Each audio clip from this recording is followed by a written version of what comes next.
and it is Friday, which means it's time for another edition of Tech Briefs, where myself, Greg Nibler, and Mr. Ken Yeung from Flipboard try to give you the information in as 10-minute as possible. I don't know if that's a word, but I just made it up.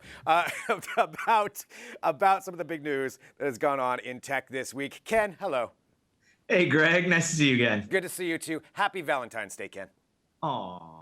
See, I didn't wear a suit and tie for you because I didn't want to, I wanted to match with you today. Thank you. I think that was an underhanded compliment, but I appreciate it nonetheless. All right, let's talk about some news. So we have a lot to get to here. Certainly to start off, we have to address MWC, which is huge. Mobile World Congress, in case anybody doesn't know, this is the biggest smartphone convention all year long. 100,000 people descend upon Barcelona for all of these reveals that all of these smartphone manufacturers and really just mobile technology, wearable technology, everybody is there. But as companies started backing out, MWC and the organization that actually runs it made the call to cancel it. And the reason is because of the threat of the coronavirus. There's no denying the coronavirus. It's a terrible thing that's happening. There's a big humanitarian issue. But, since we're talking about tech, it's also a huge effect on technology. And with this thing getting canceled, we don't really know what the fallout's going to be for all these companies.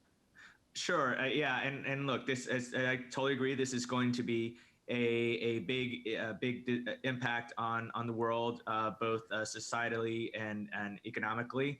And of course, since we're sticking with the tech angle here, this is MWC is usually if not the biggest event for the mobile industry to kind of really unveil what they have coming out in the next year or so. And there is going to be a lot of hype around these devices, whether it's going to be foldables, 5G, and the like. But then with the threat of coronavirus, there was a lot of hesitation about whether or not people wanted to go to this thing. And a lot of companies started to pull out gradually, and then more and more companies, big name companies, said they were withdrawing, and they would say they would, instead of attending at a really highly attended event like MWC, they're going to hold smaller events later on. Maybe some will hold hold live streams instead to demonstrate to unveil their latest products. Samsung just had theirs earlier this week, which we'll be talking about a little bit later on. But I don't know if they have not yet said whether they will continue to attend.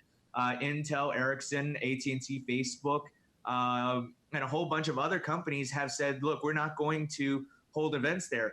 Huawei is currently supposed to hold a press conference there, but it seems like there's not going to be, if there will be an event there, it will not be MWC officially. It'll be smaller piecemeal events as it were. So right. This is certainly going to, like, people are wondering whether or not what's going to happen to MWC moving forward, and how does the coronavirus impact future gatherings such as maybe next year's CES or IFA in Berlin or E3 or South by Southwest, all these other things.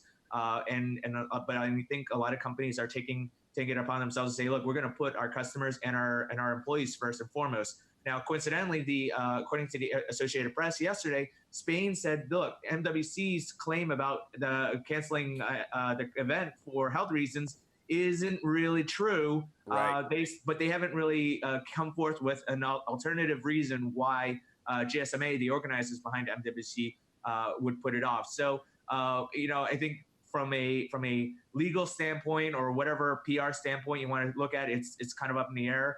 But officially, quote unquote, officially, right now, it is going to be due to coronavirus that the organizers said it made it impossible to actually hold this event. Yeah, I mean, I think even on the record or off the record, it's definitely coronavirus that caused this to happen, and the threat of it. But yeah, as far as the official declaration, there's a whole lot that's wrapped up into that as well, because you have insurance. That's an issue. MWC wants that to kick in, because if Barcelona or the government declares that, then they get some money back. And by the way, this event's estimated to have about a $500 million impact on Barcelona. So it's tremendous economic issues that come down just for the city itself. But going forward, we'll have to see for all these tech companies, how are they going to unveil their products? I mean, they spend a year probably preparing for these presentations at MWC. So what's going to happen next? A lot of unknowns associated with all of this, but we'll have to just stay tuned to follow along with it. And you can do that at Flipboard and, of course, digitaltrends.com. But we need to go on to the next thing, which you brought up, which is Samsung. So Samsung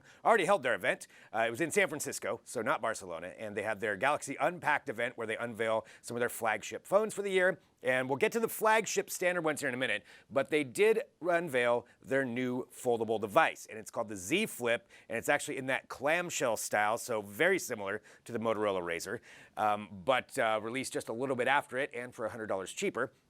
So the Z Flip, I do personally, I like this kind of use case of the foldable device. I think it hits kind of nostalgia factors. It's a neat phone. It folds down. I think when it's completely open, it's about 6.5 inches, 6.7 inches when it comes down to it. So it's not a huge phone to begin with, but it does fold down into that really square pocket-sized device. It's got a little bit of a screen on the front, like a 1-inch screen that you can answer phone calls for. It also works as a viewfinder for the camera.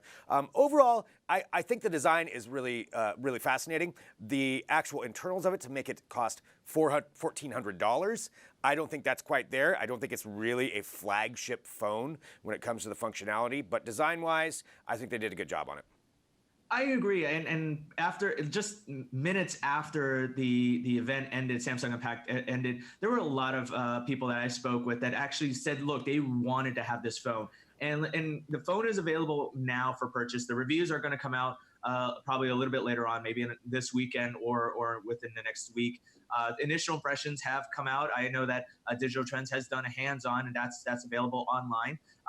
But this is going to be an interesting device. I kind of like the style about it, but yes, the cost is something to be concerned about, whether or not I'm willing to pay the $1,400 for this device.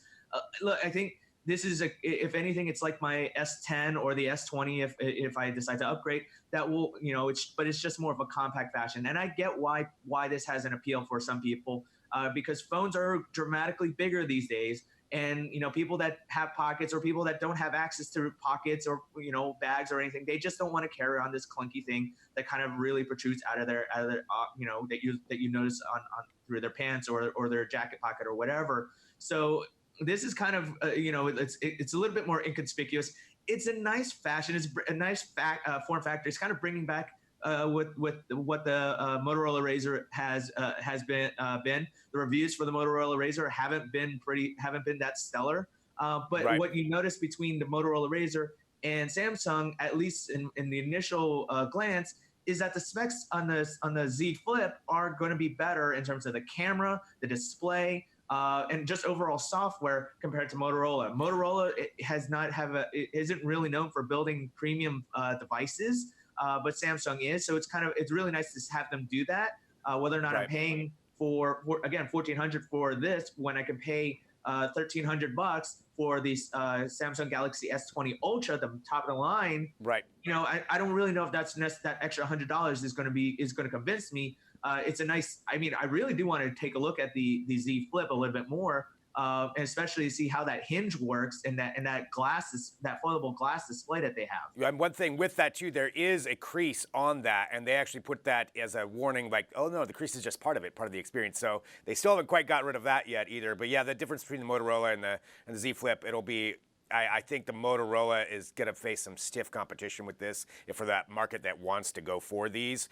Though I do like Motorola's screen on the front. I think that form is actually a little bit better than the Z Flip, but we'll have to see. I know we're about out of time, so you did mention the S20s. We'll just say that. The S20, the flagship line, as always, they're pretty stellar phones. Interesting, they're all coming out as 5G, so that's something of note. So it'll be all 5G phones this year coming from Samsung for that end, for that high end. So they're all going to be enabled with that. We'll have to see what Apple does in retaliation. Maybe they won't do any 5G. And then the only other thing, too, that I want to call attention to is the Galaxy Buds Plus, which kind of fit this really neat mid-level in between probably the EchoPods and the AirPods. $150, 11-hour battery life, though. That's one of the key things with that. So a little bit more there from Samsung on the Galaxy Buds. We're about out of time. Ken, any quick thoughts on the Buds? Look, I mean, but I think in general, what we didn't talk about is the integrations. Look, I think there are a lot more native integrations with this. Samsung really wants to make this the next generation type of device. I mean, they talk about skipping 11 through 19 basically as being they want to build a new foundation on the next mobile devices. So the S20, look, you have the Netflix, you have Forza Street coming out on there. You have a Google Duo with a nice little video voice chat integration there. And of course, you have Spotify with the earbuds. And naturally, I want to put a plug with Flipboard TV, which is on premium video on demand service, which will be available exclusively on the S20. That's also going to be available. So there's a lot more native integrations, exclusivities with the S20, which is very notable as you talk about 5G. And one more thing is nobody's really talking about the camera specifically. Like, these are maximum cameras that you could possibly have on there. The 108 megapixel camera on the S20 Ultra is not necessarily the first of its kind. Huawei has one on there. I believe Huawei actually might be Xiaomi. But look, this is what Samsung's doing is future-proofing their devices. So not only will you be able to produce high-quality images, but you'll be able to record 8K videos and stuff that will be able to be viewed in high quality for many, many, many years to come. The interesting thing is to look at how they're managing to create sharper images with their software, and that's putting them in direct competition with what Google has with the Google Pixel, if you recall what they've been touting at Google I/O years ago. Yeah, a lot to actually unpack there, and there is, of course, great reviews at Flipboard and, of course, digitaltrends.com, where you can take a look. I think next week, let's hit on Flipboard TV a little bit more, too. We'll give people a little bit more of a preview of what that's going to be. Ken, as always, thanks for being here. Talk to you next week. Thanks, Greg. Appreciate it.